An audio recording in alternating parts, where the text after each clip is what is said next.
This is the PR Podcast, a show about how public relations helps you tell your story to the world. We talk with great PR practitioners who have the skills, creativity, and just plain savvy to get their clients noticed. Now here's your host, Jody Fisher.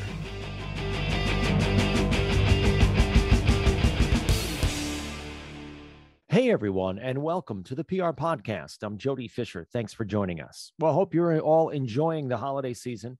Hope you are healthy and safe wherever you are, that you're able to celebrate with family and friends. If for some reason you can't, just know that we are with you in spirit, and there will be a holiday season next year.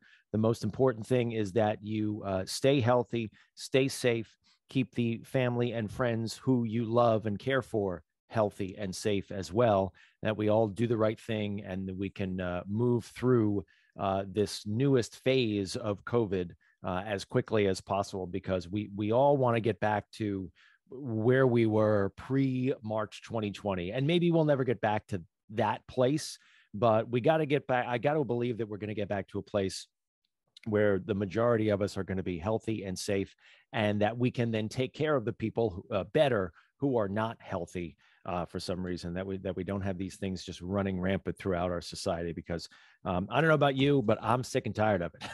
And I would really like to get to a place where we don't have to take so many precautions anymore, that we can walk out into the street and be with our friends and family in a safe and confident and clear-headed way. So let's just do what we got to do to keep on moving forward. We are booking guests for January and February and throughout 2022. Boy, here we come through 2022. But we are booking new guests. We've got a couple in the pipeline. We'd love to get more. We say it every time, 52 weeks in a year, new guest every week. That means we need 52 new guests. We want you to be one of them. So chime in on our social media, Facebook, Twitter, and Instagram. Send us a DM. Twitter, probably the easiest way to get to us. At the PR Podcast. Send us a note. Tell us why you would be a great guest. If you have a perspective on the news business, we want to hear from you. We also want feedback on episodes and what you want to hear next. We did a lot of terrific episodes earlier this year, and want to do a quick thank you to everyone who has been a guest here on the PR Podcast, taking time to share their knowledge, share their perspectives. We've met a lot of great new people here. I personally have created a lot of terrific new relationships. And so I really appreciate all the people who have given of themselves, of their time, to come on here and share their knowledge with us, with you. So thank you to all of them. And we look forward to chronicling their success as they move into 2022 as well. Like we said, we want feedback on episodes and what you want to hear next.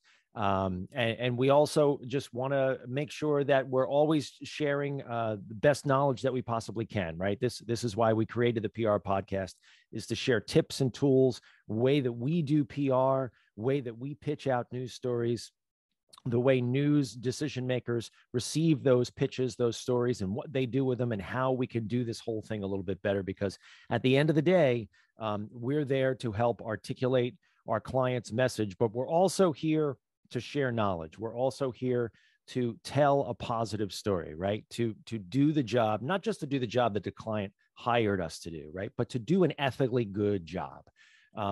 So let's keep sharing those tips and tools to make our jobs and the job that we do just a little bit better. This week, we are heading back to the Reddit public relations page for some Q&A. So let's get right into it. All right, question number one from the Reddit Q&A page is posted. The headline from Lovely Love 50 says, "No job experience. I'm afraid I've made a huge mistake," they write.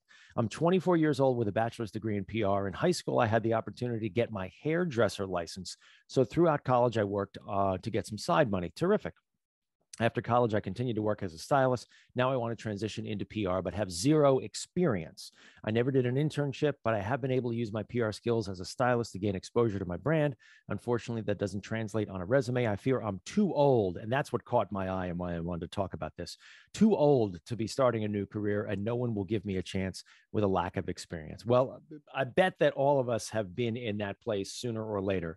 I started the current job that I have just 5 years ago, building this business. And it has been the most successful thing I've done in my PR career so far. And I started that when I was in my mid 40s. So if that's anything, and I know my favorite celebrity story is about Bryan Cranston. Those of you who are fans of Breaking Bad, he got that role when he was 50 years old, after he had been working for decades as sort of like a background B-list kind of an actor, soap operas, and, you know, all kinds of things like that, walk-on parts. So you're never too old. That's what I really wanted to start with. You're never too old to go do the thing you want to do. So if you're confident and you think you can find a path to do it, go do it. Now, let's get into the details here. You're working as a hairstylist. Great. You're making money. You've got some PR skills. You know, I think what you're asking here is, do you just want to start sending resumes out and trying to get a job as a PR person? And I don't want to be pessimistic, but I do agree with your fear that, you know, you might not get hired simply because you've never had any experience in that area. But here's what I think you should do, and you touch on this, is start doing PR for maybe other stylists, or maybe not other stylists because that's your competition, but other people. Maybe there are nail salons, right, that are complementary to your business, or maybe there are fashion boutiques that are complementary to your business. Try to hang out your shingle and get some clients with some small either monthly retainers or hourly payments. Get some contracts going is the whole idea. Go out, solicit your PR business, solicit your PR skills, and try to start getting some clients and start doing some business. By doing that, you will start to create your own version of an internship, right? You will actually create a business that maybe is compatible with your hairstylist business. So you can do the hairstyling during the day and the PR at night, or, you know, back and forth, or maybe do the PR on the weekends, or the PR during the week and the hairstyling on the weekends. I don't know how your schedule works, but the idea being, don't just give up. Don't just say, oh, I don't have any experience. It's never going to work. I'm not going to do it. If you're passionate about it and you think you got the skills and you want to take a run at it, try doing that as a side. I hate this side hustle, right? But try to do it as a side hustle. Try to do it as an extracurricular, as something you've got on the side that can begin to build a business. Maybe it ends up that you do both of these things simultaneously. They're complementary to each other. You're making more money and you're happy. Because you don't mention here that you're unhappy working as a hairstylist. You're just saying you want to transition into PR. Maybe you like the hairstyling and you want to also do a little PR, so you can do a little bit of both. But figure out what you need to do. But the idea behind what I wanted to say here is, number one, you're never too old. Two, always give it a shot, because you never know what could happen. Question number 2 here on Reddit, as we load this page up here. This question posted a couple days ago by Puzzled Maybe. Headline, do you think it's realistic to run for Congress and still be working in PR? This one made me laugh, so I wanted to dive into it. They write here, considering I'd be representing another person who would be running in the district right next to mine as part of my current job. I've been wanting to run for Congress for years.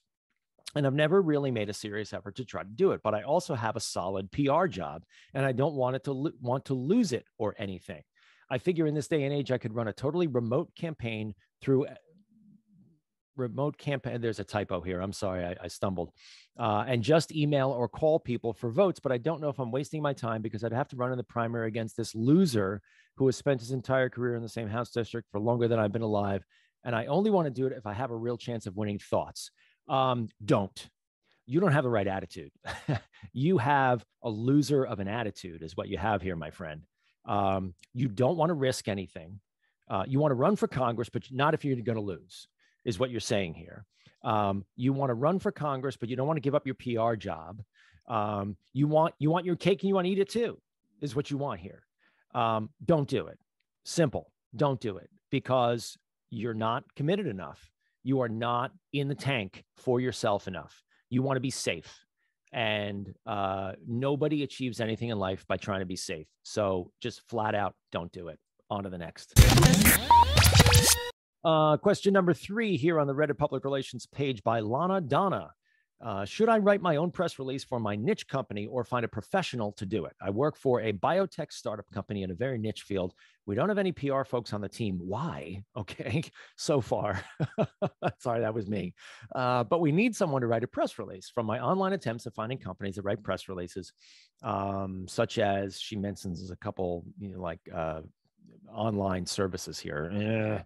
I'm hesitant that even a general technology press release writer will be able to write about our work. Our company's so specialized and technically nuanced. I wonder if it's okay if we just did it ourselves. Is that a wise idea? If not, any suggestions on where I can go finding reputable PR professionals to write for us? Note, this person writes, none of us majored in communications and public relations. Doesn't matter. But some of us are excellent writers and communicators. I'd be self-educating myself on how to write them from books and articles, blah, blah, blah. Okay. Two things here that strike me. One, how to write the press release. Two, how to get it to the people who care about it, right? And that's the two ends of the equation there about public relations. You can write all day long, but if you don't know how to get it out, all the writing in the world is worthless, right? Now, it's great you can write your press release, you can put it on your website, but even then, how are people going to hear about you? So let's take it in two parts. The writing part. I would say that you should absolutely get a professional to write it. Don't get one of these online companies. I'm not trying to knock freelancers and, gig economy and all this stuff. Some people are perfectly good at it, but the majority, look, if you're going to pay $5 for someone to write a news release, you're going to get a $5 job. That's my opinion. So get a professional, engage with someone who's real. And if this is a real thing that you're doing, if you've got a real company and you've got a real product and it's going to make real money, a small investment, and I'm talking $1,000, $2,000, $5,000 for somebody who's really good, maybe. I don't know where you are in the country. It all depends. A couple $1,000 for someone who knows what they're doing to dig into your material and write your press release is absolutely worth it. Because that person will also have the second part of the equation, which is how to get it to the people who give a damn. And like I said, the greatest writing in the world is meaningless if you can't get it to the right people. So yes, absolutely engage in someone. Now, quick side note here. You mentioned something about, people won't understand what we do. A good PR professional will translate it. A good PR professional will take however niche, technical, brainiac information that you have, they'll turn it into something that is understandable without losing the technical language that will appeal to the technical reporters who may cover your industry, right? So they'll be able to put a foot on both sides of the fence there and make sure that your information is factually and technically accurate for the people who want to go there and is generally accessible for people who might have an interest in what you do, but don't have that technical background because that's not what they write about. Short story here, absolutely engage with a PR professional because like I said, you get what you pay for. And if you pay a little, you're going to get a little. And question number 4 here on the Reddit public relations page, posted by Ocean Radio Guy. All right, I'm a radio guy too. Here we go. They write, headline, how much of a threat is AI to public relations professionals? AI meaning artificial intelligence.